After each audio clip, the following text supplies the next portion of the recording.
Pasti kesiapsiagaan anggota yang terbabit juga untuk memastikan keselamatan masyarakat di sana juga dipertingkatkan lagi. Kita terus bersama dengan Penolong Kanan Pesuruhjaya Bomba Siti Rohani Nadir, Pengarah Jabatan Bomba dan Penyelamat Malaysia JBPM Johor. Assalamualaikum. Puan. Waalaikumsalam. Ya, Fadli dan Sofia di studio. Ya, betul. Okey, Puan, mungkin boleh kongsikan kepada kami bagaimanakah situasi keadaan banjir di sana dan adakah banjir ini akan berterusan sampai bila, Puan? Silakan. Okey, setakat ni masih 6 daerah terlibat di sekitar negeri Johor, samalah dengan hari-hari yang sebelum ini, iaitu di sekitar daerah Johor Bahru, Pontian, Kulai, Keluang, Segamat dan Kota Tinggi.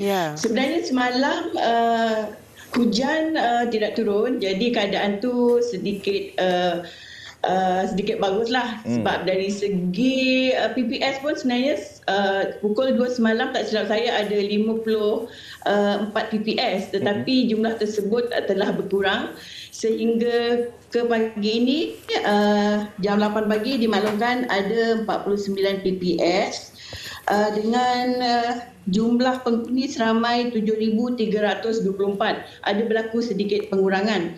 Tetapi nampaknya malam tadi telah berlaku hujan dan sebenarnya sehingga ke pagi ini hujan masih berlaku di sekitar kawasan daerah di negeri Johor dan dijangka beberapa kawasan yang sebelum ini telah ditutup, PPS telah ditutup, mungkin akan dibuka baliklah.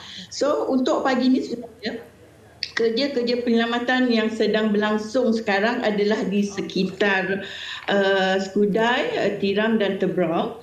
So di kawasan Tebrau kita sedang mengadakan membuat kerja-kerja pemindahan mangsa di sekitar kawasan Kampung Paya Kenangan, Kampung Pasir Tebrau, Kampung Kangkar Tebrau. Begitu juga di Pasir Gudang, penyelamatan sedang dilaksanakan di Kampung Sentul Sedawai. Pada masa yang sama, kita akan dijangka akan mengadakan juga pemindahan kepada penduduk di kawasan Kampung Dagang, Bandar Tirak, Taman Aman dan juga di Ladang Mados. Ini di kawasan Johor Bahru. Tetapi di kawasan Kota Tinggi, dimaklumkan sungai-sungai pun masih berada di tahap bahaya. Jadi dengan adanya hujan yang berterusan malam tadi, so pada pagi ini tumpuan kita adalah membuat pemindahan mangsa di kawasan kampung-kampung, iaitu melibatkan Kampung Tembioh, Kampung Panti dan Kampung Sepak Hilir.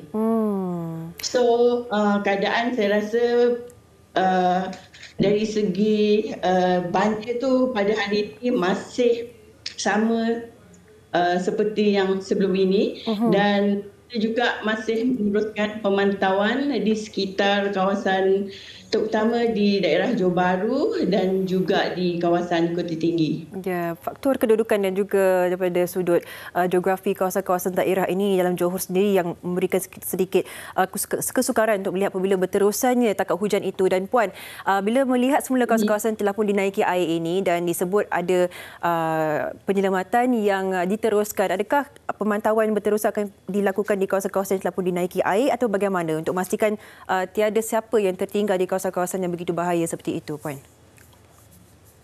Pemantauan sebenarnya kita memang sentiasa laksanakan dari masa ke semasa. Ditambah pula maklumat-maklumat yang kita terima daripada MET Malaysia, daripada GPS. So mana-mana kawasan yang dijangka menerima hujan yang tinggi, di samping kadar sungai yang berada pada paras bahaya, kita akan meneruskan pemantauan di sekitar kawasan-kawasan kampung dan kawasan-kawasan yang berhampiran dengan sungai tersebut. So memang pada dasarnya untuk kawasan Kota Tinggi contohnya, sebelum ini kita telah melaksanakan pemindahan di sekitar kawasan bandar, tetapi kita masih juga pada hari ini melaksanakan pemantauan di kawasan tersebut sebab kita khawatir masih ada juga mangsa-mangsa yang sebelum ini enggan berpindah. So pemantauan masih diteruskan. Tapi alhamdulillah untuk kawasan-kawasan daerah lain kita nampak berlaku sedikit penurunan dari segi taburan hujan dan juga dari segi paras air di sungai-sungai. Okey, Puan, yang terakhir sekali, macam biasalah kita nak tanya apakah mungkin saranan ataupun arahan daripada pihak Puan agar semua dapat mematuhi segala yang telah pun ditetapkan daripada anggota penyelamat. Silakan, Puan. Yang pertamalah, apabila diarahkan untuk berpindah, memang kita mohon supaya orang ramai ni segera berpindah, jangan melengah-lengahkan, sebab bila air dah naik, mana keadaan akan menjadi semakin runcing, jadi proses pemindahan itu akan menjadi semakin sukar. Dan sekarang ini kita nampak di sekitar Johor Bahru dan juga di sekitar Kota Tinggi, air pun masih dalam keadaan yang tinggi. Jangan sesekali cubalah untuk meredah meredah jalan ataupun menggunakan kenderaan untuk melalui kawasan-kawasan yang masih berlaku banjir. Dan kita juga menasihatkan mereka yang berada di PPS supaya buat masa ni duduklah dulu di PPS. Jangan ada yang cuba kembali ke rumah sehingga keadaan betul-betul selamat dan terkawal.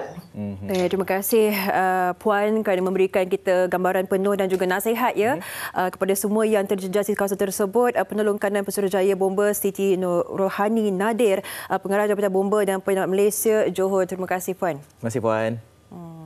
Sama-sama. Okey, baik. Itu dia kata-kata Puan tu kita harus ambil berat, terutama sekali meredah banjir atau meredah keadaan di sana tu. Itu yang sering kali dibuat. Ada orang macam nak cuba-cubalah untuk melalui jalan tersebut. Kita tak tahu keadaan kedalaman air itu bagaimana, dan dinasihatkan agar mereka yang berada kat sana cuma kendaraan berat dan juga mereka yang mungkin mempunyai pacu empat roda sahaja yang dibenarkan untuk melalui kawasan-kawasan tertentu sahaja. Apa yang tarik perhatian saya adalah ada yang masih tak nak berganjak. Ini membabitkan nyawa tuan dan puan. Kalau boleh kita ada jiran atau sesiapa yang masih berdegil tu, cepatlah kita nasihatkan mereka supaya keselamatan itu dapat dipertingkatkan.